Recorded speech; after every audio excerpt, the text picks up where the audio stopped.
What's up, fiends? Lucard here, and today we're going to look at all the new stuff coming to Tubi in December 2023.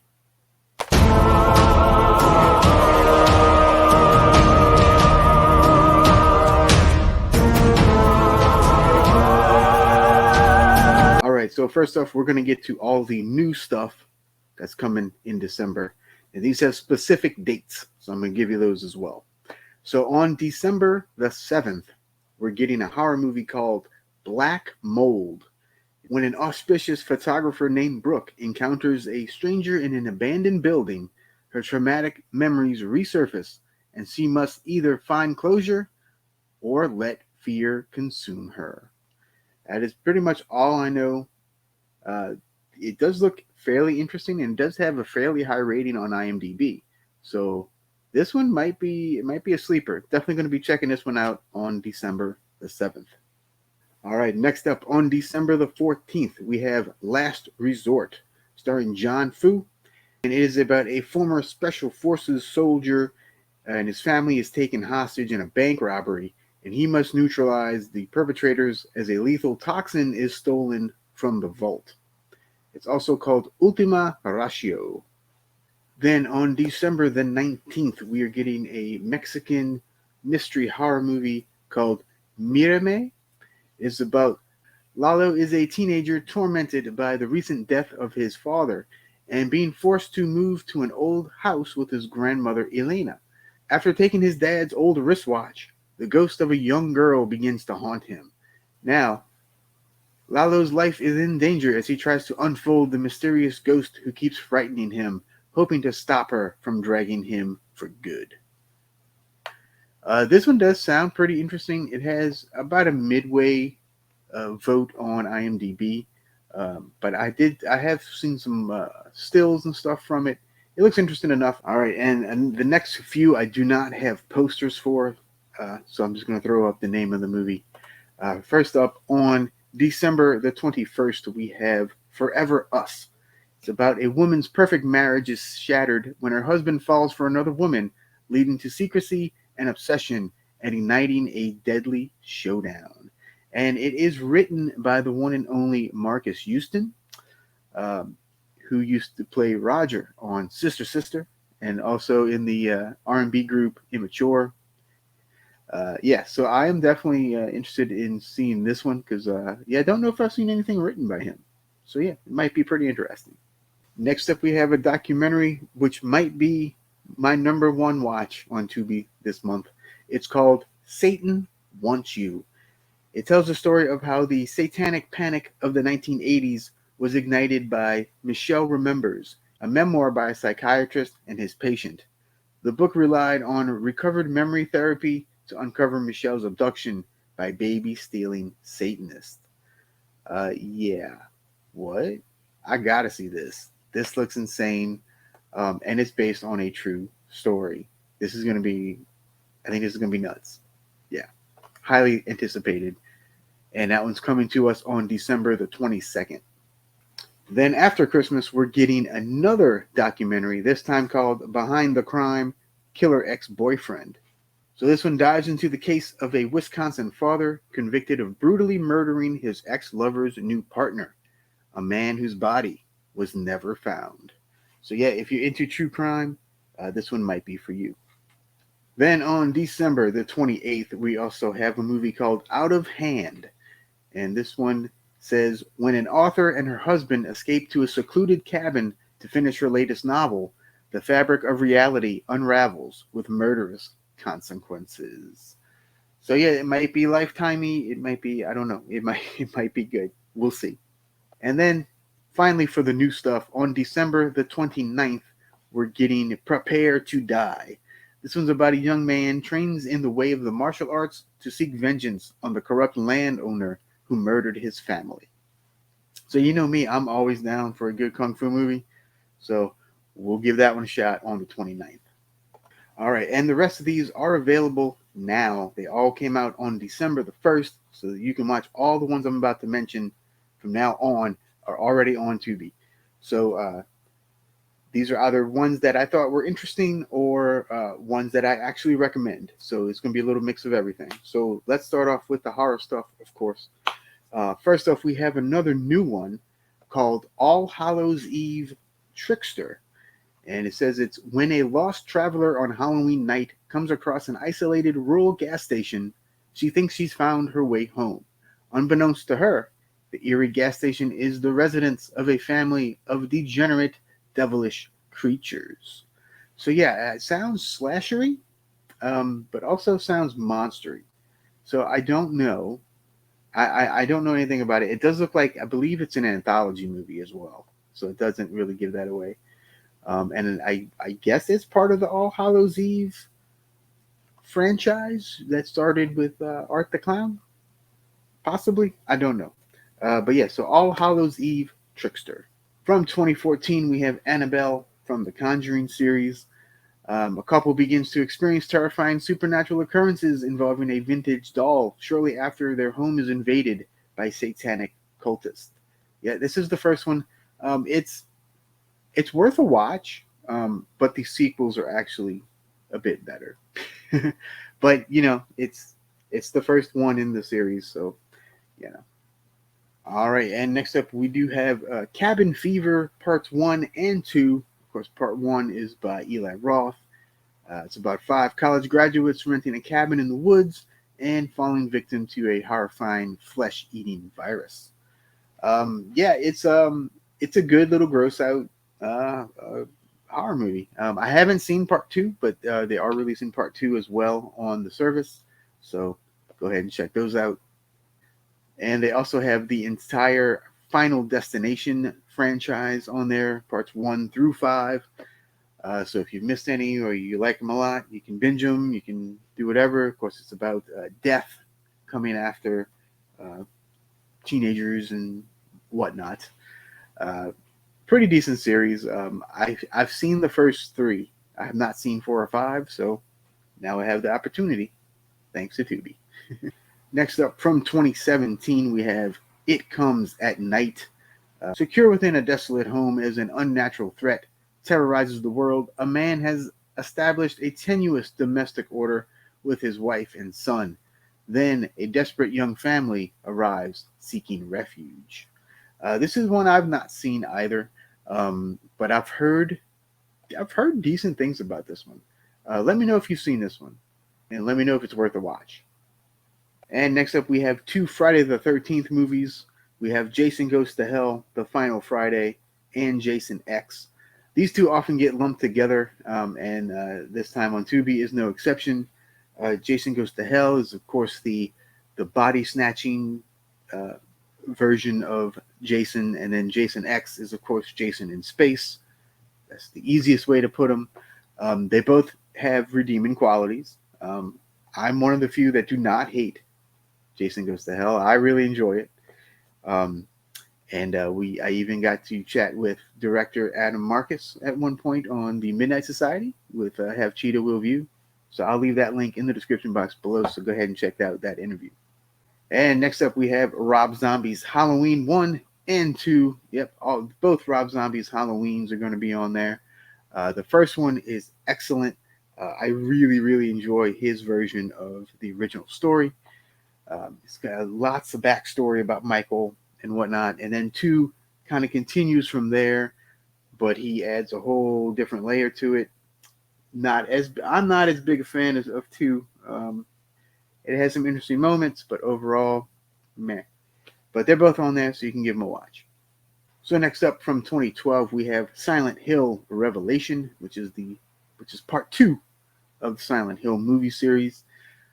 When an adoptive father disappears, Sharon De Silva is drawn into a strange and terrifying alternate reality that holds answers to the horrific nightmares that have plagued her since childhood. This one's okay. It's not quite as good as the first one, but it does have its moments, and it does star Adelaide Clemens, who I think is criminally underrated. So yeah, it's just a fun time. It's nothing deep, nothing crazy. But if you like the first Silent Hill, I say give this one a watch. Then from 2005, we have The Skeleton Key. It's about a hospice nurse played by Kate Hudson and she works at a spooky New Orleans plantation home, and she finds herself entangled in a mystery involving the house's dark past. This one's okay as well.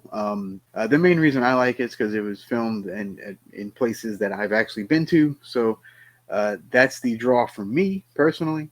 But yeah, it's kind of a creepy little uh, ghost story, I guess you could call it. And next up is the 2006 James Gunn cult classic Slither, about a small town that's taken over by alien plague, turning residents into zombies and all forms of mutant monsters. It has all kind of people in it: Nathan Fillion, Elizabeth Banks, Michael Rooker. A bunch of cool people are in this one. And it's sort of a version of Night of the Creeps, if you've seen that. It's very similar, but of course done on a much bigger and better budget. So yeah, some people really, really like this one. I do enjoy this one. This is a fun one, and I do recommend it. So go ahead and check out Slither. All right, and the last horror one I'm going to talk about is Tremors: Shrieker Island from 2020. It stars Michael Gross. I think it's part 6 or 7 in the Tremors series. It's when a group of hunters genetically modify graboid eggs. They face an all-out war against the larger, terrifying, intelligent graboids and swiftly multiplying shriekers. So yeah, it's just a continuation of the Tremors movies. I've not gone past part 4, so I haven't seen 5, 6, or 7. So I have no idea how good these are. The couple of trailers I saw just seemed to be silly and goofy. So I guess if you're in the mood for that, go ahead and give this a shot. All right, next up, I'm going to talk about a few thrillers that are on here. First up, we have Blow Up from 1966. Yeah, I know I said 1966, but it's a pretty good one. It's about a fashion photographer unknowingly capturing a death on film after following two lovers in a park. This is a proto slasher flick, I guess you could say. It's directed by Michelangelo Antonioni, who's a classic Italian filmmaker, and it does star David Hemmings and Vanessa Redgrave.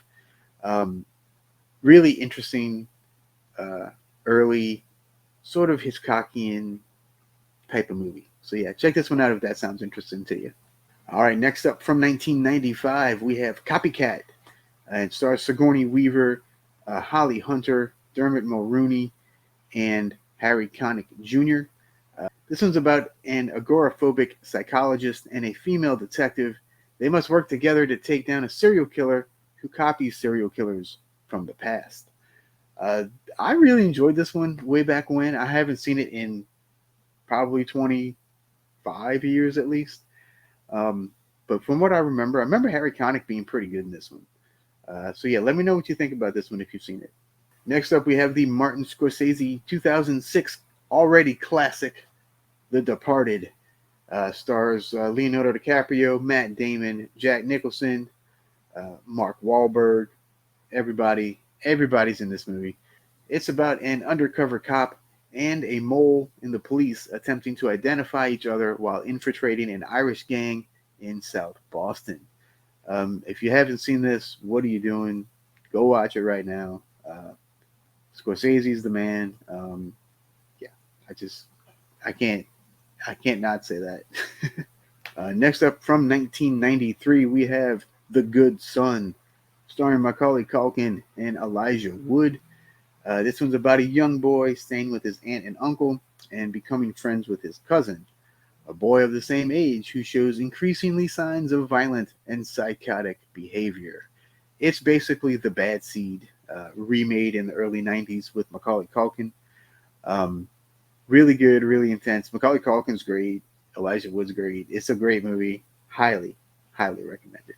All right, and we finally got some Hitchcock up on Tubi. We've got North by Northwest from 1959.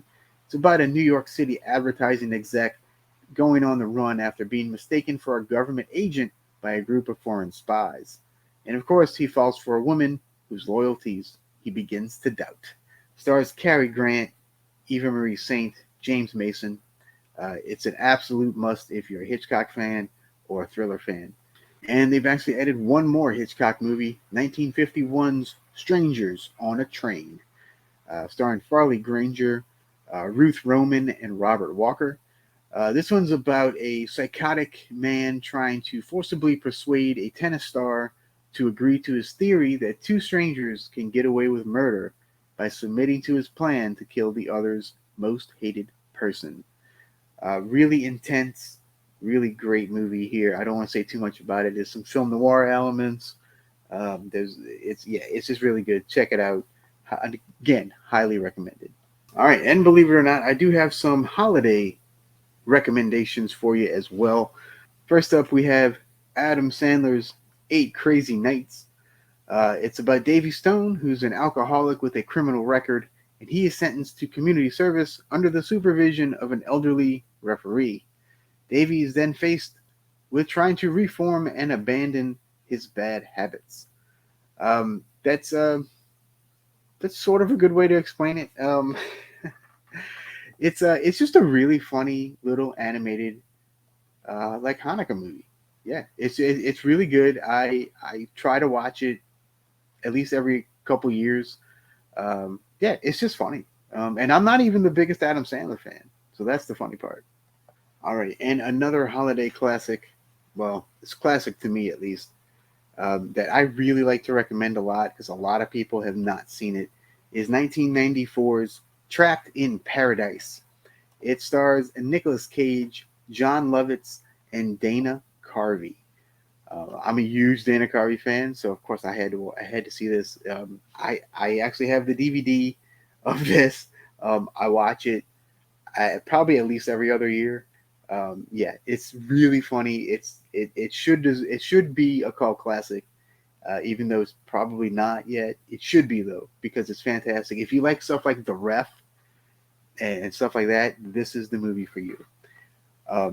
This is about the three of them play brothers, and they go to Pennsylvania and they try to rob a bank on Christmas Eve. And it is absolutely hilarious. It's a dark comedy, super highly recommended. Not enough people know about this movie. Not enough people watch this movie. It's just fun.